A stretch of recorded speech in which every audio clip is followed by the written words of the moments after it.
Alhamdulillah wassalatu wassalamu ala Rasulillah wa ala alihi wa sahbihi wa mawalah amma ba'd.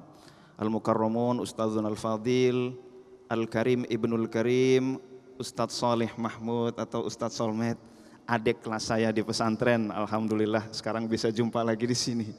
Ustadzun Al-Fadil Ustadz Muhammad Agung Izzul Haq beserta tim dakwah yang luar biasa, jamaah Masjid An-Ni'mah. Mudah-mudahan kita semua memperoleh nikmat dari Allah Subhanahu wa Ta'ala. Amin. Pemirsa Damai Indonesiaku dimanapun Anda berada, hadirin dan hadirat semua, calon ahli surga yang dimuliakan oleh Allah Subhanahu wa Ta'ala. Hadirin dan hadirat yang dimuliakan oleh Allah Subhanahu wa Ta'ala, menarik apa yang sudah disampaikan oleh guru kita Ustadzun Al-Fadil Ustadz Salih Mahmud. Hal kecil bisa berdampak nanti di akhirat. Apalagi tadi sudah dibacakan oleh Qori. Wa jazaa'u sayyi'atin sayyi'atum mithluha. Sepi. Wa jazaa'u sayyi'atin sayyi'atum mithluha. Alhamdulillah. Wa jazaa'u sayyi'atin, balasan keburukan, sayyi'atun mithluha adalah keburukan yang semisal. Hadirin dan hadirat yang dimuliakan oleh Allah, ada sebuah ungkapan kalau tadi dalam surah Asy-Syura ayat 40, dalam ungkapan ada man zalama zulima.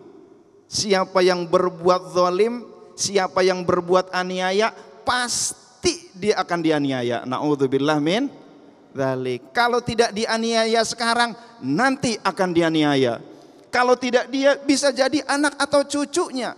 Kalau tidak di dunia, bisa jadi nanti di akhirat. Na'udzubillah min dzalik. Dalam kitab An-Nawadir karya Syekh Syihabuddin Al-Qalyubi diceritakan bahwa ada seorang sufi, seorang waliullah bernama Abu Yazid Al-Bustami. Beliau tiba-tiba ketika bangun tidur nangis. Ditanya sama muridnya, Pak Kiai, kenapa bangun tidur tiba-tiba nangis? Semalam aku mimpi buruk sekali. Ku takut berakibat. Ini sih lagu dangdut ya. Semalam aku mimpi, wahai muridku. Mimpi apa Pak Kiai? Aku bermimpi ada seorang pedagang dihisab. Ketika dia dihisab, dia meminta kepada malaikat, wahai malaikat, tolong panggil customer aku di dunia. Dipanggil. Apa yang terjadi? Wahai malaikat, dulu waktu aku dagang daging di dunia, ini customer megang-megang daging dagangan saya. Dipegangnya kenceng. Mungkin dia algojo kali ya, pegangannya kenceng, megang daging mana-mana kagak jadi beli. Kesel ini pedagang, gara-gara pegangannya itu daging ngecap tangannya. Mungkin dagingnya daging empuk, ditunjuk-tunjuk ngecap tangan, tapi nggak berkurang secuil pun dagingnya, yang berkurang cuman kadar airnya. Dia meminta kepada malaikat, wahai malaikat, aku gara-gara pegangan tangan dia, aku dirugikan, timbangannya jadi berkurang, aku menuntut keadilan wahai malaikat. Akhirnya apa yang terjadi? Diverifikasi betul bahwa dia yang berbuat. Akhirnya sebagaimana yang disampaikan oleh Ustadz Solmed tadi, pahalanya diambil. Di sana bayarnya nggak bisa pakai uang rupiah, dolar, yen ono duwi dibayar begitu ya, nggak bisa. Cuma satu, amal perbuatan pakai pahala, diambil tuh pahala dari customer ke pedagangnya. Hadirin dan hadirat yang dimuliakan oleh Allah, ternyata apa yang terjadi? Sebelum dipindahin satu amal perbuatan kecil itu, ternyata ini pedagang daging lebih banyak keburukannya, sedikit banget dibanding kebaikannya. Dia sudah dicap ahli neraka.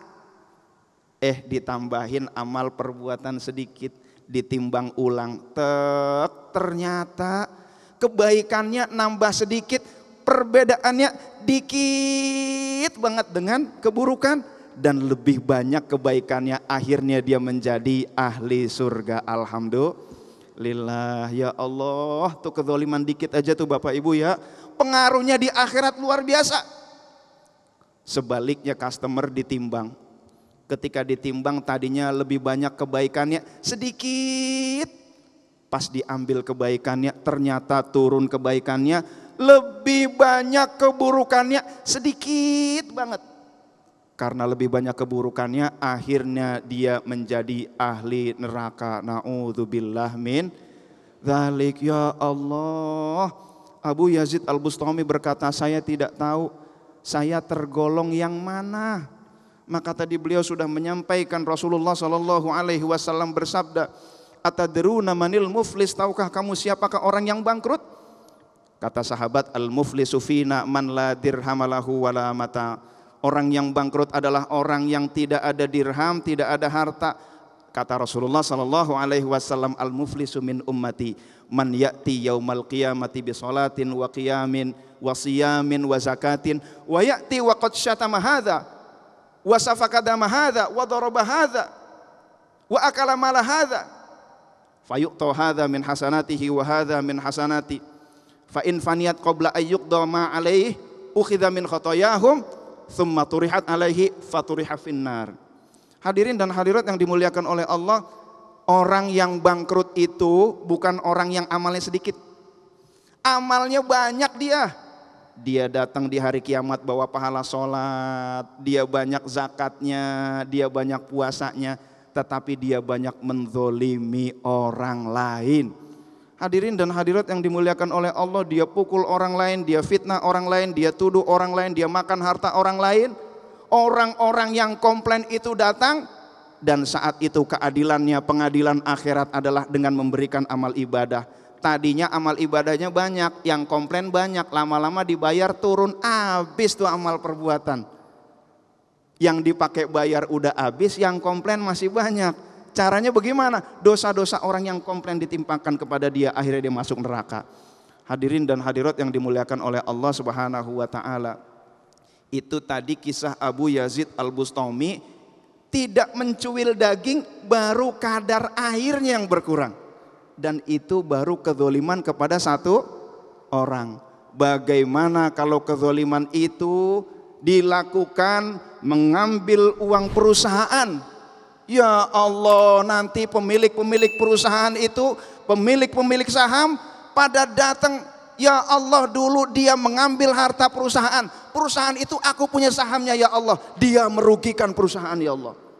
Ya Allah, na'udzubillah min dzalik. Apalagi kalau yang dirugikan, yang diambil, yang dicuri adalah uang negara, maka nanti rakyat Indonesia 270 juta orang bisa jadi akan komplain ke dia. Na'udzubillah min dzalik. Ya Allah.